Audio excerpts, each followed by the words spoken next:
حي على الفلاح.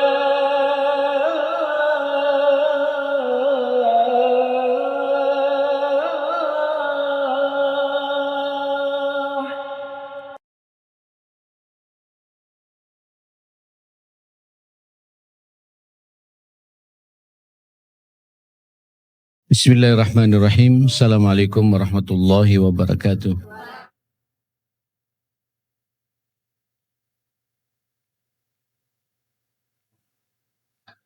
Nahmaduhu wa nasta'inuhu wa nastahdihi wa nastaghfiruhu wa na'udzu billahi min syururi anfusina wa sayyiati a'malina may yahdihillahu fala mudilla lahu wa may yudlil falan tajida lahu waliyan mursyida.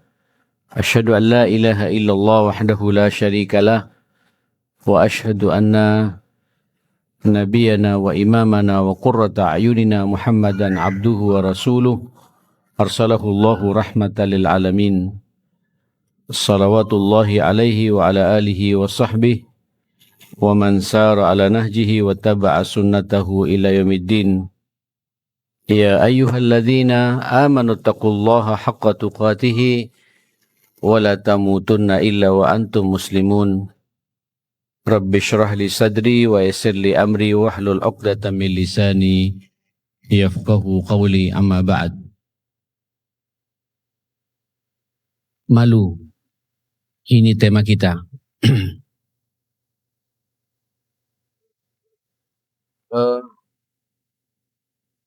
Budaya malu, sifat malu, ini sebenarnya bagian dari iman,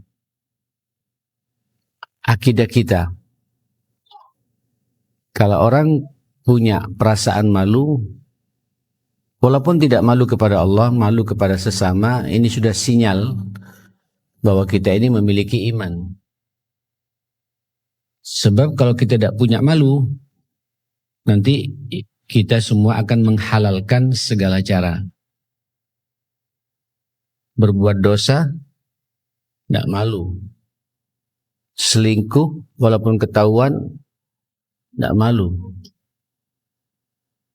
Hatta, mohon maaf, sampai ke dosa besar sekalipun, zina,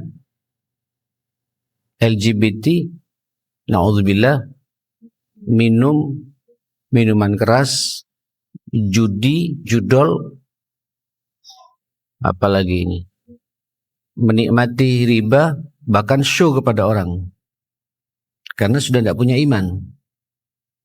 Makanya nanti Nabi mengatakan fa'idza lam tastahi, ya sudah, fasta ma syi'ta.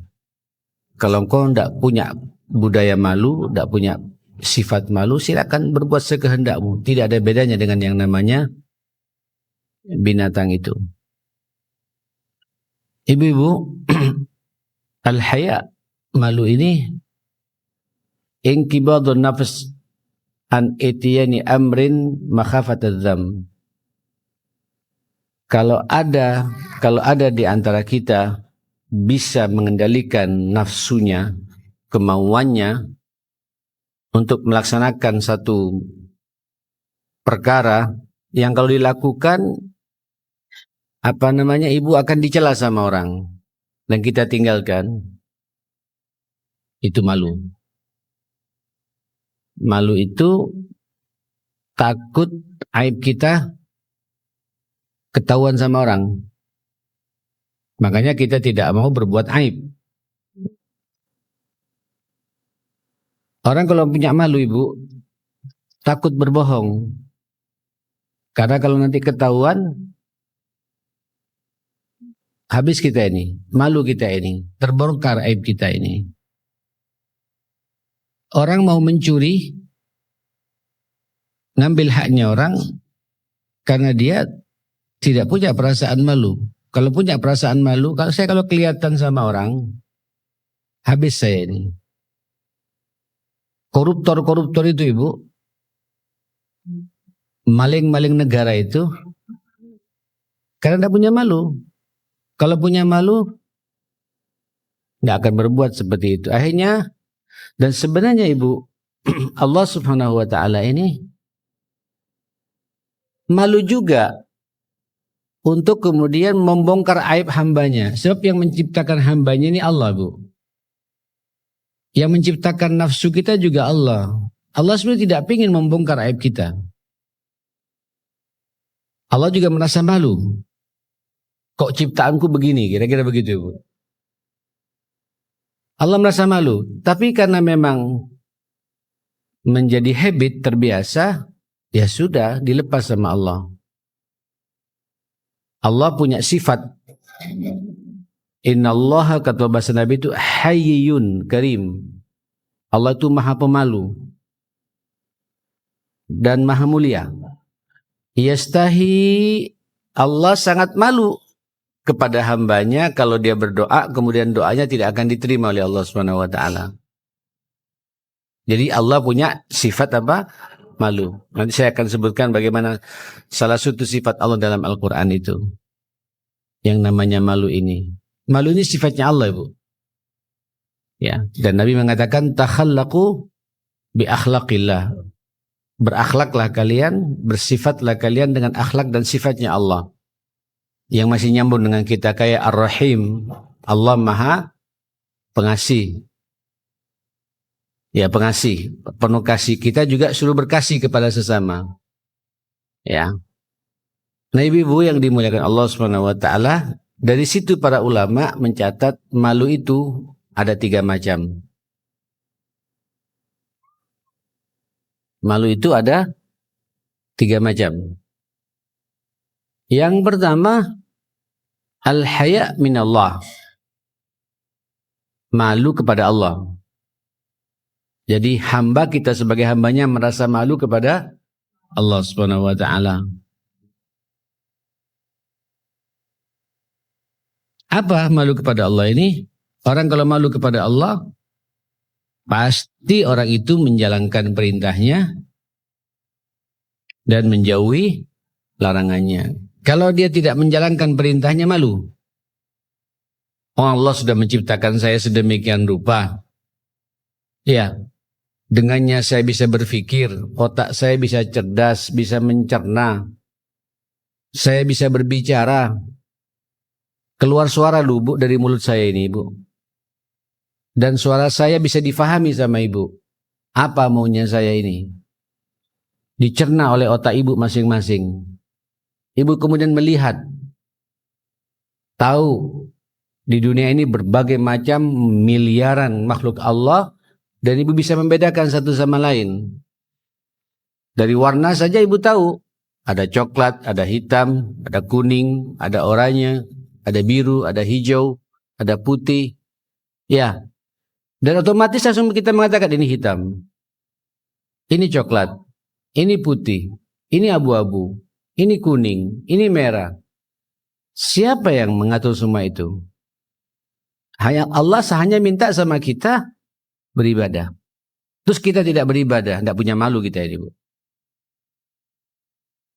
Allah hanya minta kepada kita, engkau diciptakan olehku turun ke dunia untuk menjadi budakku, beribadah kepadaku, mengabdi kepadaku.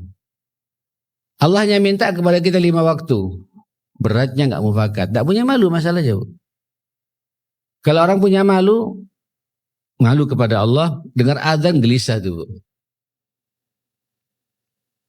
Wudunya sempurna, direspon perintah Allah, Qur'annya dibaca, malamnya tidak tidur terus walaupun hanya 1 rakaat witir, berkomunikasi dengan Allah, duhanya tadi dijalankan walaupun hanya 2 rakaat. Terus wal kafu an zawajiri, menjauhi larangan Allah. Apa yang dilarang oleh Allah saya ikuti. Walaupun kadang-kadang juga selaras dengan kemauan nafsu kita larangan Allah itu, Bu. Tapi ini larangan Allah. Kenapa? Saya dipantau oleh Allah. Saya dilihat oleh Allah. Orang kalau punya malu, Ibu, hatta sendirian di rumah, tidak ada suami, tidak ada anak, tidak mau nonton TV sembarangan. Tidak mau buka HP, tidak karuan tuh, Bu. Kenapa? Setiap HP yang saya buka dilihat oleh Allah. Kena punya perasaan malu.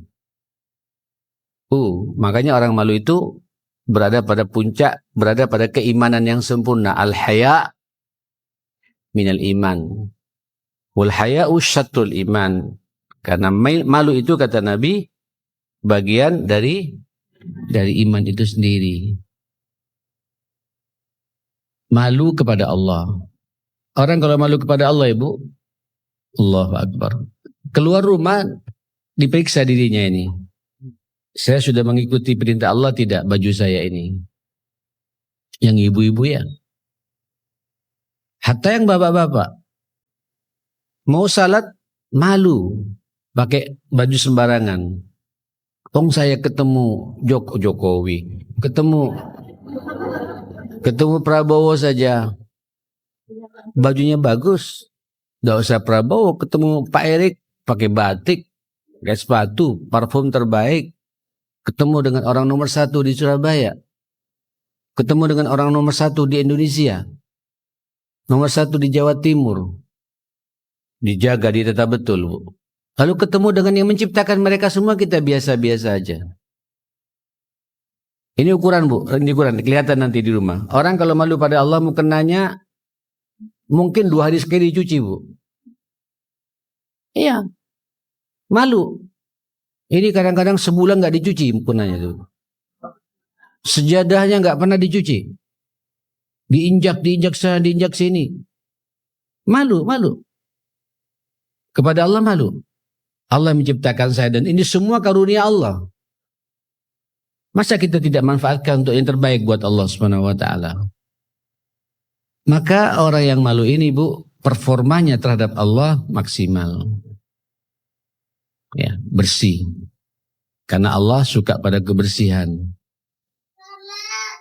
Rumahnya juga bersih, tidak kemprong. Mobilnya juga bersih, kendaraannya juga bersih, tampilan fisiknya juga bersih. Iya. Kenapa? Ini saya menciptakan Allah, saya tidak akan menyanyiakan ciptaan Allah Subhanahu wa taala. Nyambung Ibu ya. Ini malu kepada siapa? Pada Allah Subhanahu wa taala. Mainkan terus Ibu, maksimalkan ibadah kita, jauhi larangan Allah. Andai kata, ini namanya manusia, Bu ya.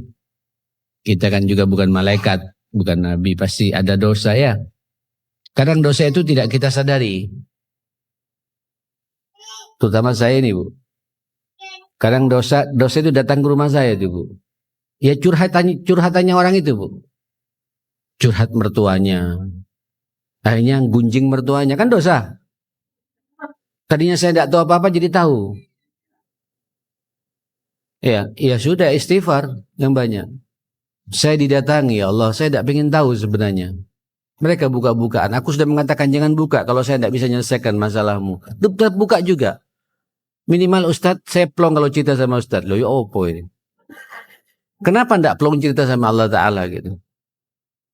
Tidak punya malu. Sampai aurat keluarganya pun diceritakan sama orang. Ya, Ibu, ayo maksimalkan, respon, kerjakan dengan penuh khusyuk, sambungkan dengan Allah. Kalau kita punya perasaan malu kepada Allah. Semua larangan-larangan Allah tinggalkan. Andai kata kita dijebak dengan larangan itu, atau terkesima dengan larangan itu, dengan dosa itu, kemudian kita menikmati lupa kepada Allah, kemudian sadar, subhanallah. Ibu kalau sadar itu sudah sinyal kalau Allah mencintai kita. Ibu kalau sadar akan dosa, ini sudah sinyal kuat dari Allah. Kalau Allah ingin mencintai kita, perbanyak istighfar kita, taubat, astaghfirullah, alladzi la ilaha illa huwal hayyul qayyum, wa atubu ilaih. Itu malu pada Allah Subhanahu wa taala. Anak sopeku. Tidak usah malu, biasa namanya anak Ibu. Ya, anak saya juga dulu begitu juga kok. Yang kedua, al-haya minan nas. Nah, ini yang biasa dibahas oleh ulama-ulama kita. Malu antar sesama manusia. Antar kita malu, Bu. Ya. Orang kalau malu sama satu sama lain, Bu, sampai cara bicaranya pun juga penuh kehati-hatian. Karena saya malu kalau saya tergelincir mulut saya ini, salah ngomong gitu. Sikapnya pun satu sama lain ditata betul. Saya malu kalau sampai sikap saya, asti saya ketahuan sama orang. Karena dia tidak ingin mempertontonkan keburukannya pada orang lain. Kalau punya utang, malu ingin cepat membayarnya tuh. Bukan disimpan-simpan terus, ada nantilah mumpung nggak ditagih, diputar lagi tuh, Bu. Ngutang lagi terus begitu. Kalau orang malu enggak, begitu dapat langsung bayar. Bahkan sebelum waktunya diselesaikan. Kenapa? Malu. Saya juga malu sama Allah karena Allah faham kalau ada kelebihan rezeki bagi saya. Allah tahu itu. Malu kepada Allah dan malu pula kepada orang yang telah menolong saya, meminjamkan kepada saya. Malu kepada atas semua manusia. Fayakunu bikaffil adha. Yang pertama, malu pada semua manusia ini tidak akan menyakiti saudaranya. Baik menyakiti dengan mulutnya, kasar omongannya, nyelekit, ya, menggunjingnya, memfitnahnya, apalagi terang-terangan membuka auratnya di hadapan orang lain, na'udzubillah.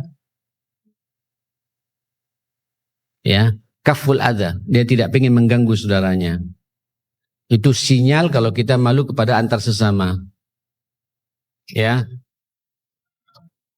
Wa tarkul mujahara bil qabih, tidak ingin menunjukkan keburukan kita pada orang lain. Tidak ingin, yang kedua tidak ingin menunjukkan, meninggalkan kebiasaan buruk kita untuk diceritakan pada orang lain. Ibu, hati-hati loh Ibu ya. Sekarang ini banyak orang tidak malu menceritakan masa lalunya. Dulu, kok Allah sudah menutup, dibuka sama kita.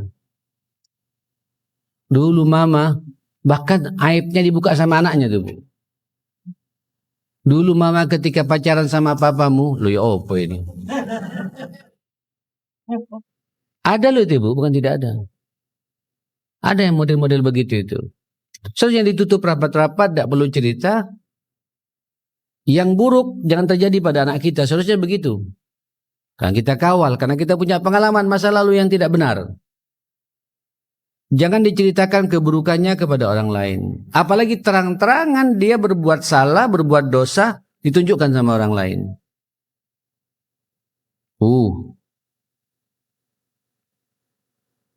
Ini kan nggak tahu kalau ibu-ibu Al-Fadhil, insya Allah baik-baik semua ibu ya. Amin ya Allah. Ada juga ibu-ibu eksekutif tuh Bu. Hobinya ngafe. Tahu ngafe Bu? Datang ke kafe-kafe eksekutif itu Bu. Antar ibu-ibu ngegeng.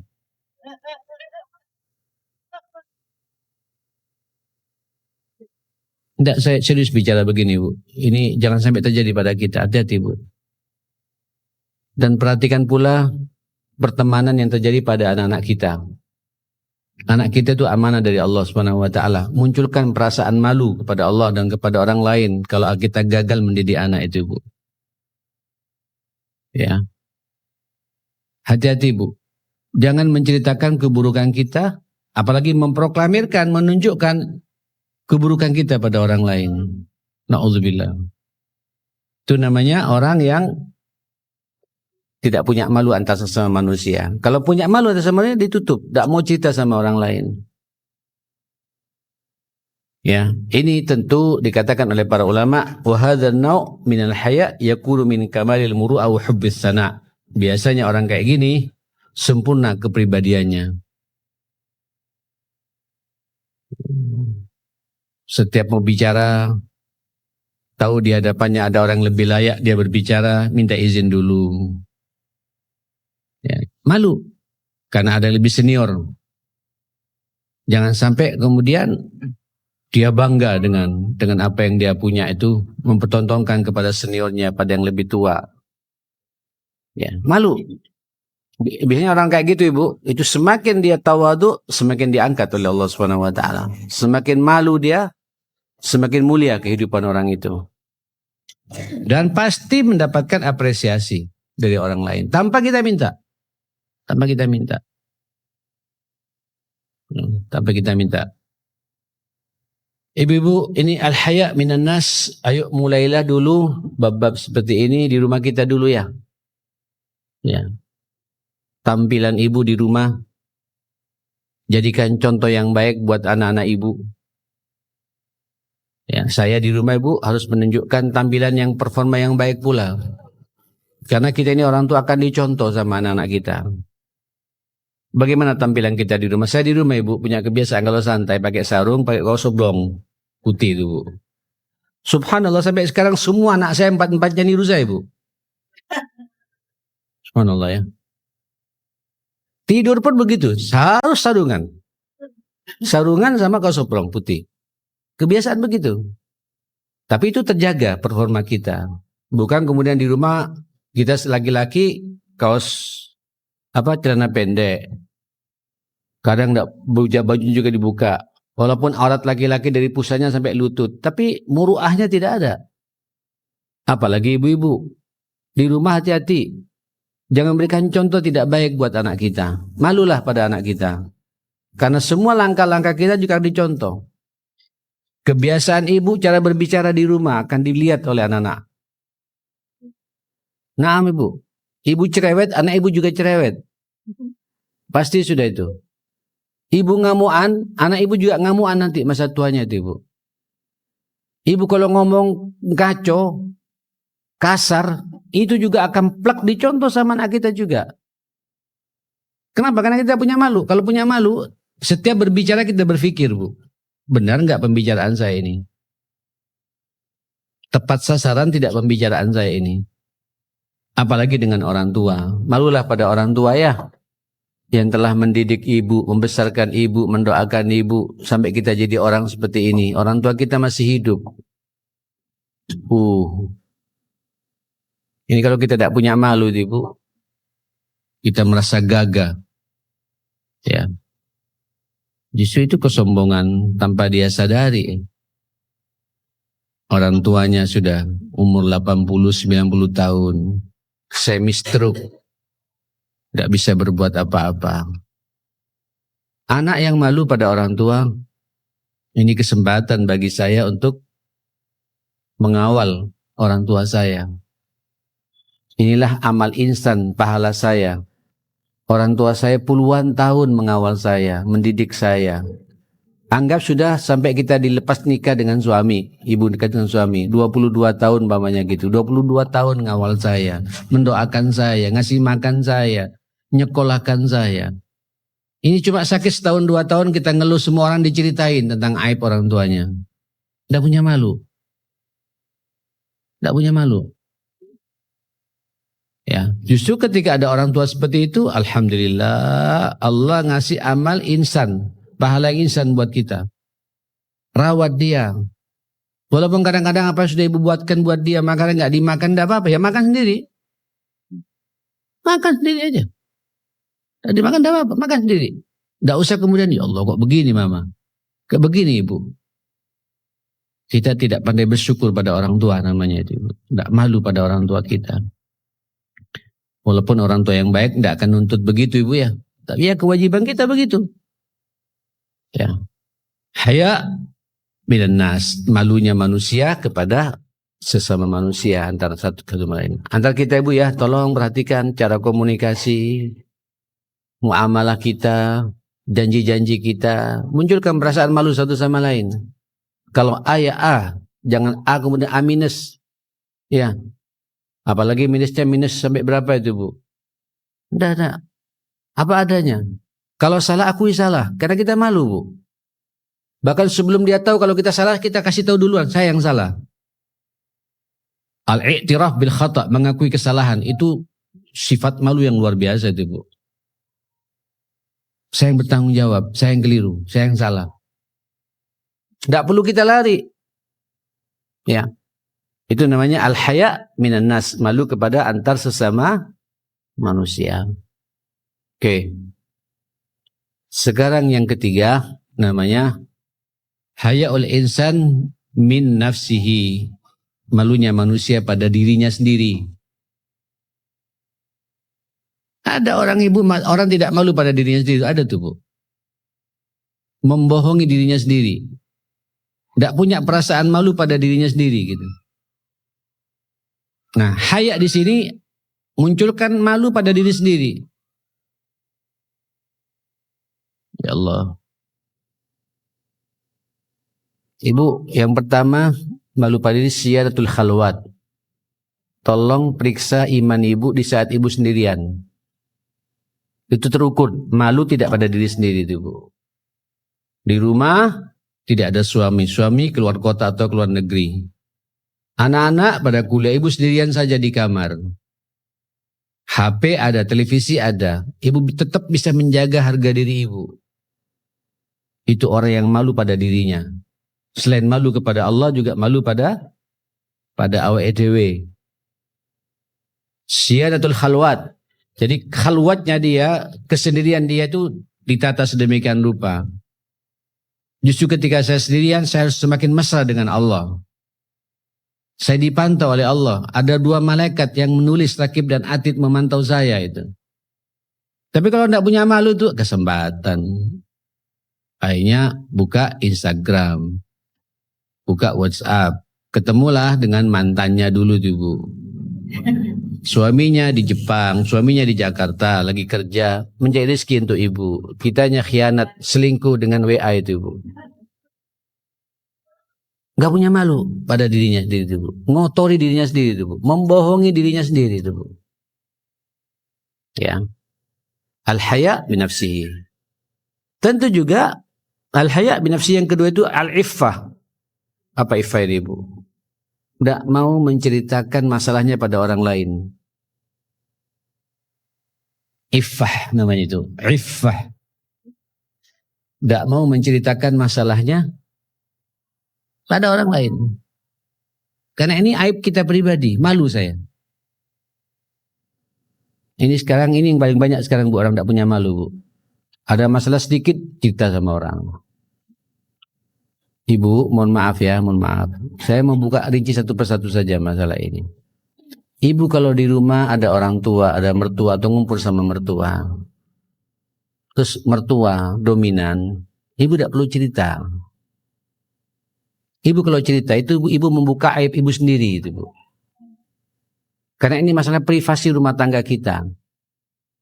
Nikmati saja. Wong ini juga ibunya suami saya. Ini juga nenek dari anak saya. Kan begitu, Bu?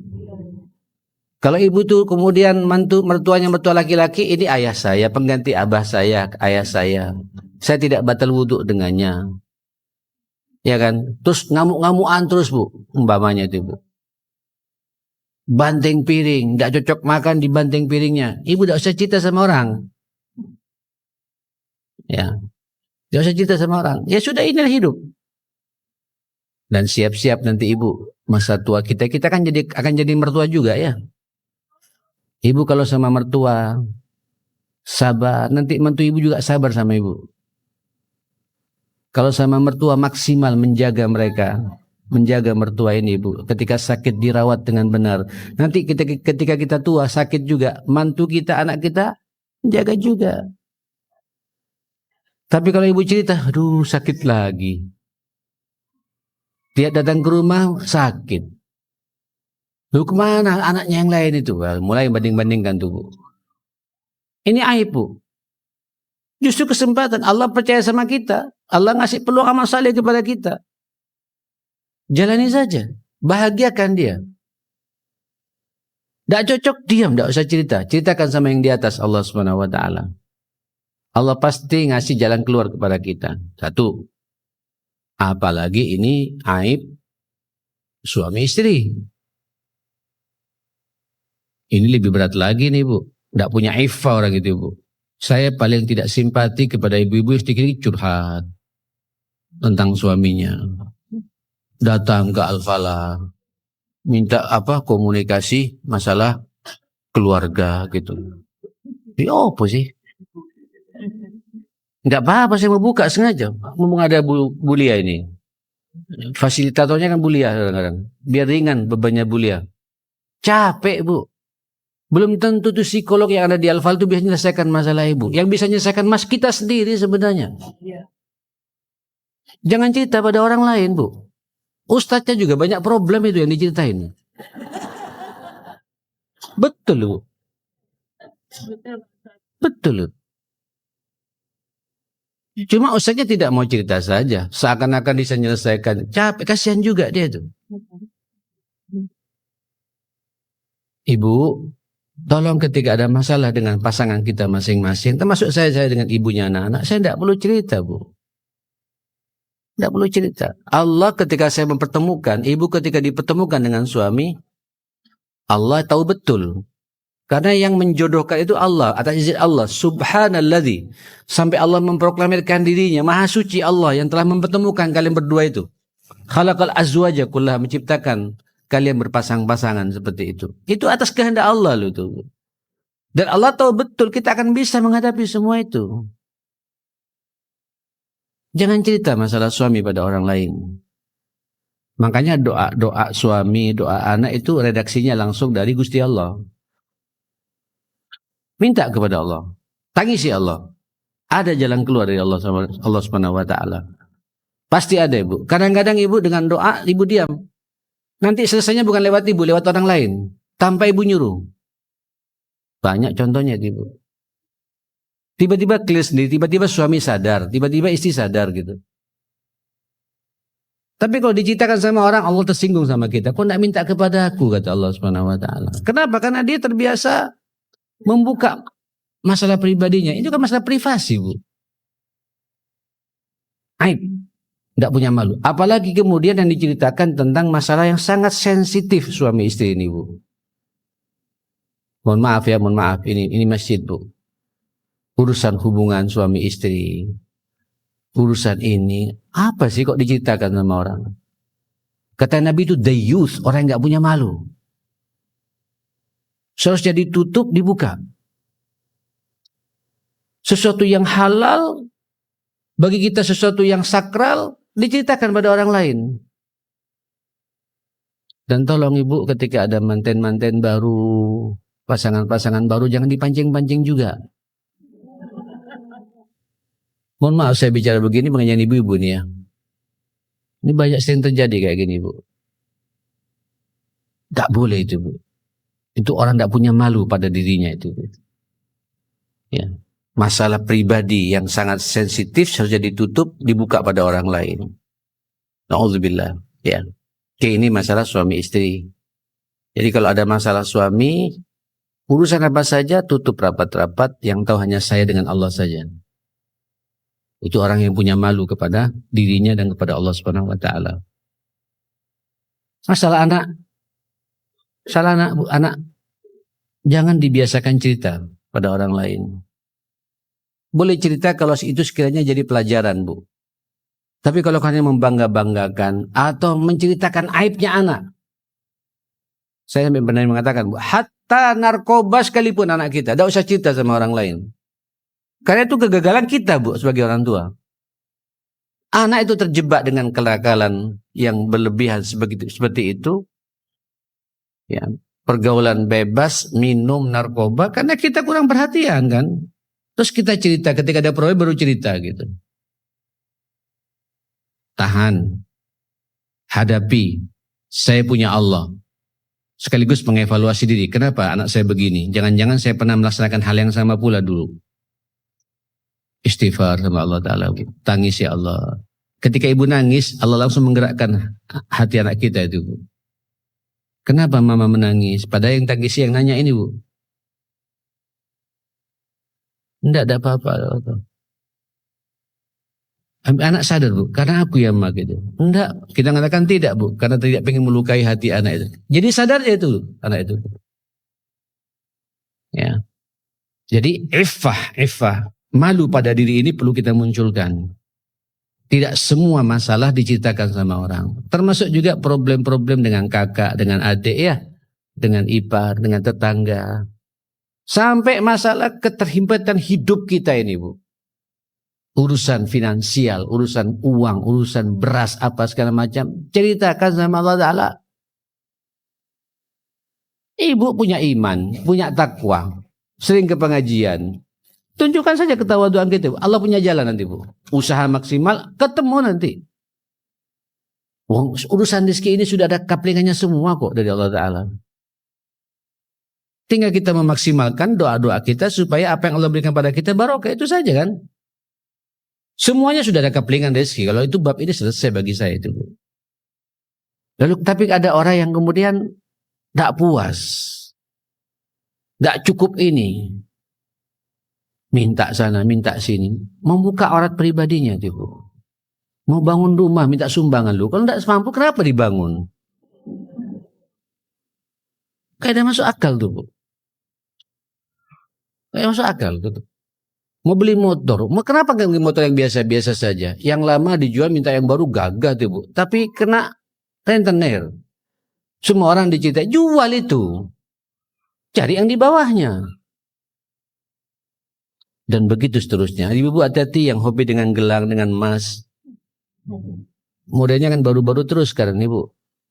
Ya. Maksa diri akhirnya ngutang.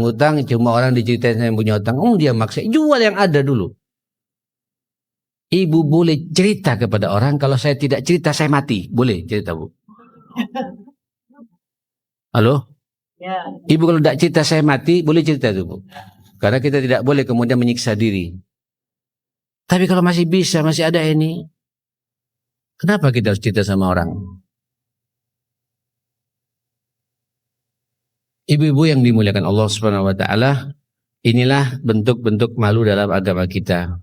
Malu kepada Allah, malu kepada sesama manusia, dan malu kepada dirinya sendiri. Jaga, Bu, kehormatan ibu ya. Performa ibu. Setiap keluar pastikan saya layak enggak ini ya. Saya tidak jadi pembicara orang, tidak ya. Kadang-kadang orang jilbab, Bu, tapi menor. Apa menor ini, Bu? Menor. Bukan menor, menor. Jadi dia nggak bisa nata dirinya, Bu. Dia mempermalukan dirinya sendiri, Bu. Saya tidak sama dengan orang lain. Tapi memang penyakit, ada penyakit juga itu, Bu. Ada orang harus berbeda dengan orang lain, asal beda. Ini unik orang kayak gini, Bu. Sakit. Tidak waras sebenarnya itu, Bu. Tidak waras itu, Bu. Sampai itu apa namanya itu, Bu? Yang ibu takkan di sini, Bu. Apa namanya itu? Brosnya itu harus berbeda dengan orang lain. Loh, kalau sama kenapa? Yang penting atas kepantasannya pantas, tidak menjadi orang kemudian berpikir macam-macam. Ini yang kita cari justru, Bu. Khalif tu'raf, ada kaidah itu, Bu. Berbedalah kalian akan dikenal gitu. Mau jadi artis emang. Kalau artis gila semua tuh, Bu. Artis tuh nggak sadar, nggak waras artis, Bu. Lu nggak waras artis tuh. Lu sampean bangga-banggakan, no? Membanggakan orang nggak waras kayak gitu. Nggak waras tuh, Bu. Nauzubillah, semua nauzubillah. Nggak apa-apa, viralkan dengan saya. Ibu yang dimuliakan, malu. Ya. Kalau sudah malu seperti ini ada ini, Bu. Peluang-peluang maksiat di depan mata itu kita malu, Bu. Takut pada Allah Ta'ala. Ini negeri ini hancur karena banyak orang tidak punya malu. Puluhan tahun kayak gini, hancur, rusak. Mudah-mudahan di era ini ada perubahan insyaAllah, Ibu. Ya Allah. Kita husnudzon sajalah, ya. Kalau tidak malu ya sudah. Hatta istrinya, suaminya dibawa orang ya sudah. Mungkin saya juga dibawa orang juga kok. Kan repot ini, Bu. Ya. Kenapa? Tidak ada malu. Wala malu kepada Allah, malu pada sesama, termasuk apalagi malu kepada harga dirinya sendiri seperti itu. Baik, Ibu. Saya tadi menyampaikan sifat malu ini adalah sifatnya Allah. Dan kadang-kadang Allah juga menunjukkan saya tidak perlu malu di bab-bab tertentu. Dalam rangka ingin menunjukkan begini, ada malu yang syar'i, ada malu yang tidak syar'i, Bu. Kalau malu syar'i, malu yang saya sebutkan tadi itu, Bu. Malu yang saya katakan, malu kepada Allah, malu pada sama manusia, malu kepada diri sendiri. Ada malu tidak syar'i. Disuruh, ayo sampai ngasih sambutannya, malu saya. Ini yang tidak syar'i itu, Bu. Suruh beramal ma'ruf nahi mungkar, tidak enak, saya malu gitu. Loh, ya apa ini? Rusak umat ini, Bu. Malu tidak pada tempatnya. Ya, malu tidak pada tempatnya gitu. Suruh sholat pengajian ke Al-Falah, malu saya, takut saya dianggap riak sama orang gitu. Dia tidak berangkat ke Al-Falah sampean. Itu malu tidak pada tempatnya. Mau umroh, malu saya kan nanti saya kelihatan sama orang di airport gitu. Lui opo.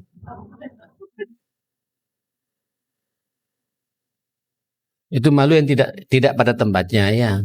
Tentu yang kita bicara malu ini kaitannya yang kalau kita mengerjakan orang mencela kita. Kalau kita mengerjakan perbuatan orang semua menghina kita dan kita tinggalkan. Itu adalah malu yang sebenarnya di mata Allah dan di mata manusia dan di mata kita sendiri. Ibu-ibu, Rasulullah Shallallahu Alaihi Wasallam dikenal manusia paling malu. Ya.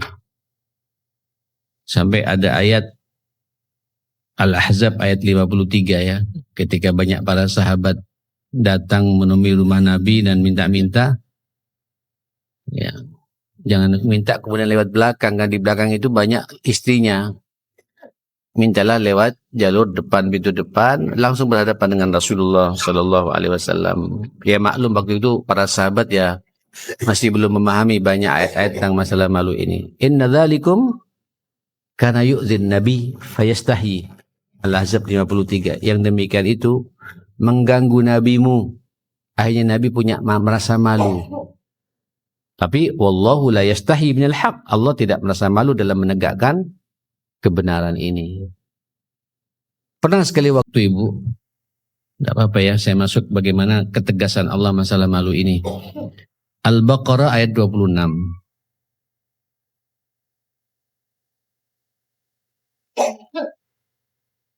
Cukup insyaallah ya, waktunya tinggal 1/4 jam. A'udzubillahi minasyaitonir rajim. Al-Baqarah 6. Innallaha la yastahi ayyadriba mathalan ma ba'udatan fama fawqaha. Sesungguhnya Allah tidak perlu malu lagi. Padahal dikenal Allah Maha Pemalu ya. Tapi dalam menunjukkan kebenaran jangan malu. Sesungguhnya Allah Subhanahu wa taala la yastahi, tidak pernah malu sedikit pun untuk memberikan permisalan tentang apa yang terjadi kepada ma ba'udatan, kepada apa? Nyamuk. Nyamuk, Bu. Apalagi di atas nyamuk, fama fauqaha. Tahu nyamuk, Ibu? Tahu semua nyamuk ya? Jadi begini, ayat ini ada asbabun nuzulnya. Asbabun nuzul ayat ini ketika dulu orang-orang munafik, orang-orang Yahudi, orang-orang musyrik memelintir.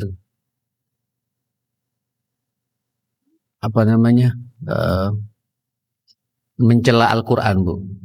Apa Al-Quran ini sampai ada surat namanya Al-Baqarah. Sapi betina, kayak gak ada nama lagi. Ya, ada surat namanya Al-Fil. Gajah. Ada surat namanya Al-Ankabut. Surat laba-laba. Ya. Ada surat namanya An-Naml, surat semut. An-Nahl, surat lebah. Iya Bu ya? Bahkan ada contoh-contoh dalam kandungan ayat itu Allah mempermisalkan tentang menggambarkan monyet, babi, apalagi itu himar. Apalagi itu Bu, onta, ya hut segala macam. Kayak tidak ada contoh lagi gitu. Padahal Allah menyengaja memunculkan binatang-binatang seperti itu supaya jadi ibrah bagi kita. Banyak loh sifat-sifat binatang yang saya gambarkan dalam Al-Quran itu juga menempel pada dirimu, kata Allah Subhanahu wa taala. Sebagaimana banyak pula sifat-sifat binatang yang positif tidak ada pada dirimu. Binatang aja ada gitu. Saya dulu sempat beberapa tahun, mungkin 20 tahun yang ada tulisan saya itu Bu. Potret manusia dalam Al-Quran. Gambaran manusia dalam Al-Quran. Itu digambarkan dua potret binatang Bu. Binatang yang positif dan binatang yang tidak karuan tuh Bu. Kalau yang tidak karuan tuh babi-babi, monyet-monyet, hemar, angkabut, lalat, nyamuk. Ya. Tapi kalau binatang yang baik-baik Bu, onta, kuda, semut, lebah. Itu ibrahnya banyak bagi kita itu. Semut saja bisa disiplin, lebah saja sangat taat pada pimpinannya gitu. Ya, onta itu sangat cerdas dan sangat loyal kepada majikannya gitu. Kuda itu luar biasa bisa digunakan jihad fisabilillah. Tapi yang lainnya nih Bu, sifat-sifat kebinatangannya itu nggak karuan. Salah satunya di sini Allah memberikan contoh, jangankan bicara binatang besar begitu kata Allah, babi, monyet segala macam. Aku tidak malu memberikan contoh apa yang terjadi pada nyamuk. Tahu nyamuk Bu ya? Saya bicara nyamuk sekarang. Jangan-jangan ini ibu nyamuk juga. Insya Allah tidak ya. Tahu nyamuk Ibu? Nyamuk itu kalau lapar hidup. Tapi kalau kenyang mati. Ibu sadar nggak tuh? Itu nyamuk kalau lapar bunyi, gigit sana Bu. Terbang, hidup. Lapar, hidup. Tapi begitu kenyang tuh Bu, lihat Bu, perutnya tuh besar berisi apa itu? Darah. Itu sampai ngangkat ini nggak bisa Bu. Dipaksakan ngangkat, mati tuh Bu. Pisah fisiknya dengan perutnya tuh Bu. Artinya apa? Ini ibrah dari Allah Ta'ala itu Bu. Supaya jadi pelajaran. Dan Allah tidak pernah malu memberikan contoh kebenaran seperti ini kepada kita. Manusia kalau suka berlapar-lapar hidup itu Bu. Artinya kalau hidupnya sederhana. Walaupun dia punya itu Bu. Suka puasa Senin Kemis, apalagi puasa Ramadannya dinikmati, hidup itu, imannya hidup, otaknya hidup, fisiknya hidup, semuanya hidup. Tapi kalau manusia kekenyangan, kolesterol, asam urat, kan begitu Ibu, jantungan, livernya kunak, mati ujung-ujungnya itu Bu. Komplikasi. Makanya orang kalau banyak makan cepat, seperti apa? Jadi orang kalau suka banyak makan sifatnya sama seperti siap-siap mati. Kalau jangan banyak makan. Terutama yang gemuk-gemuk. Mohon maaf. Yang merasa gemuk. Ayo puasa Senin Kemis minimal Bu. Kalau enggak pengen jadi nyamuk. Betul itu Bu. Betul Bu. Ini sekarang fenomena Bu, anak-anak kita muda-muda 30 tahun, 40 tahun mati. Kemarin saya di kampung saya 26 tahun kena gula, mati. Ya begitu karena kehidupannya tak jaga fisiknya. Tapi kalau dia berlapar-lapar, hidup tuh Bu. Halo? Satu, ya. Yang kedua, nyamuk itu hidupnya di malam hari. Tapi kalau siang hari, tidur. Halo Ibu. Nyamuk itu hidupnya di malam hari. Tapi kalau siang, tidur. Pikirkan sendiri. Orang kalau malamnya itu melekan terus main HP, nonton TV, sampai jam 1, jam 2, paginya tidur sampai jam 10, jam 11, nyamuk itu Bu. Loh, ini firman Allah luar biasa ini loh. Allah tidak malu memberikan contoh seperti itu. Jangan jadi nyamuk Bu. Ayo kalau malam waja'alal laila libasa, Allah jadikan malam untuk istirahat. Waja'alnal nahara ma'asya. Siang untuk kita bergerak Ibu, cari rezekinya Allah, bekerja. Ibu rumah tangga di dapur, di rumah, Nabi kan kerja, siang itu kerja. Mumpung matahari juga keluar. Malam sekarang tidak, supaya kita istirahat tuh Bu. Kalau tidak, malamnya jadi siang, siangnya jadi malam, itu kelasnya kelas nyambung ya. Nah. Yang ketiga, potret nyamuk itu Bu. Nyamuk itu Bu, hidupnya di mana Bu? Munculnya dari mana tuh Bu? Dari comberan. Ya. Jadi kalau orang hidupnya di comberan, di tempat-tempat kotor, alhamdulillah Ibu tempatnya di masjid sekarang Ibu ya, bukan nyamuk Ibu sekarang. Nggak tahu nanti setelah ini. Kalau suka datang ke tempat-tempat maksiat, comberan semua itu Bu, nyamuk itu Bu. Nyamuk. Ini ilustrasi yang sangat luar biasa dari ulama-ulama kita. Ibnu Katsir mengatakan begitu, Bu. Terus uniknya juga nyamuk ini, Bu, cepat berkembang biaknya. Iya kan? Sekali bertelur tuh ribuan tuh, Bu. Ya, banyak. Makanya ahli-ahli nyamuk, kelas nyamuk itu banyak tuh, Bu. Mana yang lebih banyak, Bu, yang pengajian dengan yang santai-santai di luar, Bu? Kita tidak mengatakan yang santai itu nyamuk, enggak, Bu. Mungkin juga ada keperluan yang lain barangkali. Tapi rata-rata pelaku-pelaku maksiat itu lebih banyak daripada pelaku-pelaku ahli ibadah itu. Saya ketika memberikan ilustrasi khutbah Jumat segala macam, yang sholat Jumat dengan tidak sholat Jumat, mana yang lebih banyak itu, Bu?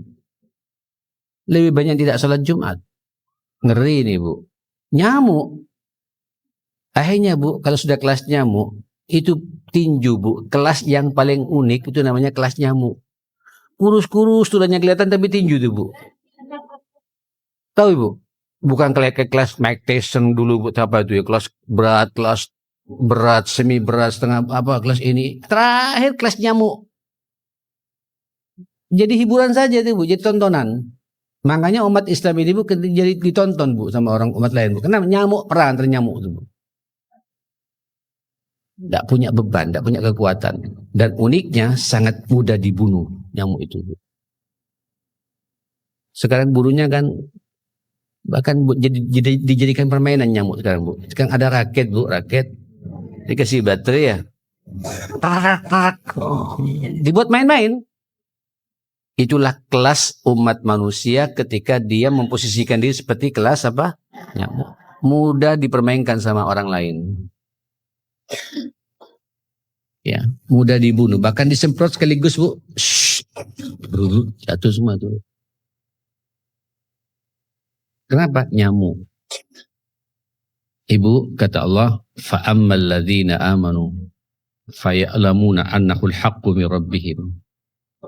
Adapun orang-orang beriman sadar betul. Ini ayat Allah mempermisalkan nyamuk ini sebuah kebenaran yang datang dari Allah Subhanahu wa taala. Kita kan sering dengan baca ayat ini, ya. Wa ammal ladzina kafaru. Adapun orang kafir fa yaquluna madza aradallahu bihadza mathala. Ada apa Allah ngasih contoh begini? Memang kata Allah, yudillu bihi katsira wa yahdi bihi katsira. Sengaja oleh Allah disesatkan banyak dari manusia ini yang bermental nyamuk seperti itu. Tapi juga ada yang beri hidayah pula oleh Allah Subhanahu wa taala. Mudah-mudahan kita termasuk yang dapatkan hidayah dari Allah Subhanahu wa taala. Amin. Diingatkan oleh Allah, Ibu, wa ma yudillu bihi illal fasiqin. Yang disesatkan oleh Allah itulah orang-orang yang fasik. Siapa itu, Bu? Inilah sifat dasar nyamuk. Alladzina yanquduna ahdallahi min ba'di mitsaqih. Itulah orang yang memutus hubungannya dengan Allah Subhanahu wa taala. Dia tidak mau salat, disuruh haji, tidak mau berangkat haji, disuruh melakukan zakat medit, suruh puasa Ramadan makan terus.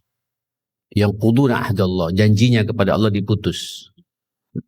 Seakan-akan dia lupa kalau dia ciptaannya Allah Ta'ala gitu, Bu. Tak punya malu orang itu, Bu.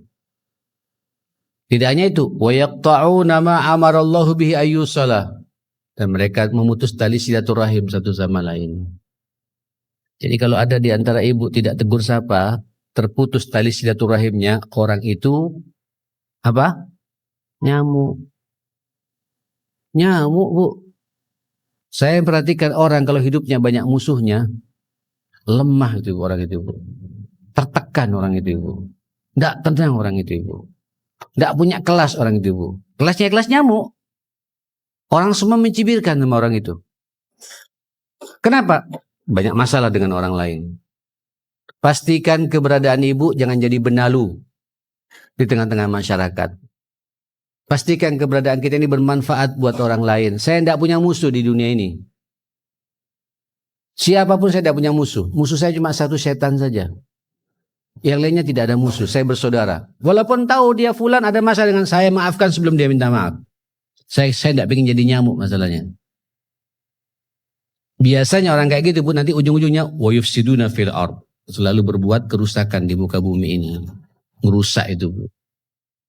Keberadaannya itu jadi sampah masyarakat. Datang ke pengajian pun juga terganggu tuh, Bu. Yang ngaji yang lain terganggu tuh, Bu. Tapi insya Allah di sini tidak ada tuh, Bu. Ya. Hati-hati, mental apa? Nyamuk seperti itu. Wes, Bulia cukup ya. Sampai di sini dulu. Ada waktu 5 menit kita berdiskusi. Ini baru malu yang pertama. Insya Allah malu yang kedua kita bahas bulan yang akan datang. Insya Allah panjang umur semuanya. Mudah-mudahan sifat malu ini membersamai kita semua ya. Malu kepada Allah, malu kepada sesama manusia, dan malu pada diri sendiri insya Allah. Rabbana atina fid dunya hasanah wa fil akhirati hasanah wa qina adzabannar. Rabbana ighfir lana wa tub alaina innaka antat tawwabur rahim. Wa sallallahu ala sayyidina Muhammadin wa alihi wa sahbihi wasallam. Alhamdulillahi rabbil alamin. Ada yang mau tanya?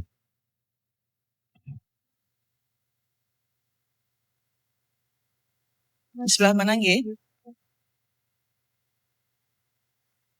Bismillahirrahmanirrahim. Assalamualaikum warahmatullahi wabarakatuh. Assalamualaikum warahmatullahi wabarakatuh. Mau Nggih. tanya mengenai terkait ini Ustadz, malunya seorang wanita jika berada di hadapan publik.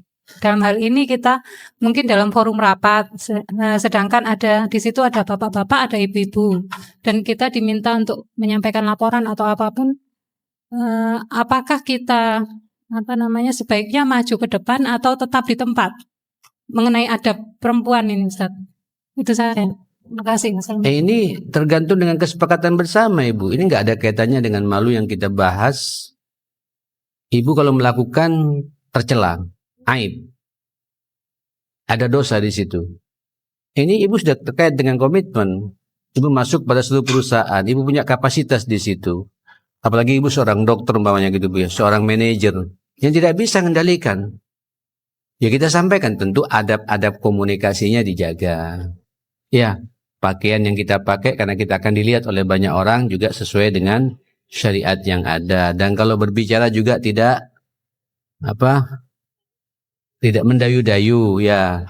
Ya, tegas, tunjukkan saya sebagai seorang profesional. Ya gitu, adab-adab begitu kita kerjakan. Tidak ada, insya Allah aman bab seperti itu. Yang dilarang ini Ibu tampil ke depan memang sengaja mau joget. Nah, itu yang tidak waras dulu ya katakan dulu ya. Ya, orang yang udah nggak punya malu itu Bu. Pakaiannya juga kayak seperti itu. Apa memang sengaja mempertontonkan supaya laki-laki mendekat kepada dia? Oh lebih nggak waras lagi itu Bu. Insya Allah aman itu, insya Allah aman ya.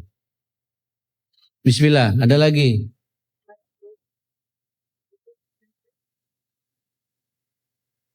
Adakah pertanyaan berikutnya Ibu? Belakang ada. Assalamualaikum warahmatullahi wabarakatuh.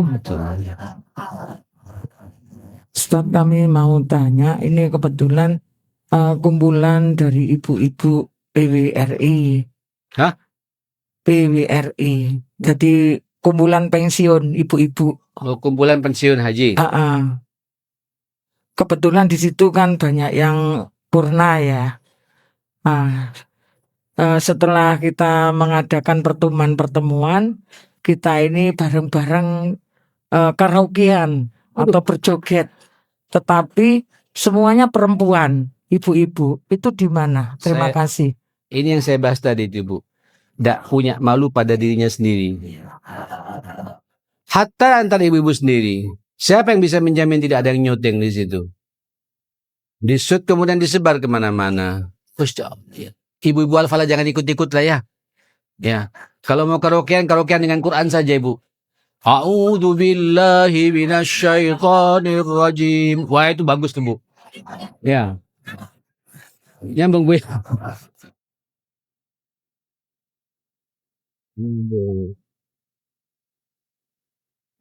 Ya wes cukup ya. Assalamualaikum warahmatullahi wabarakatuh.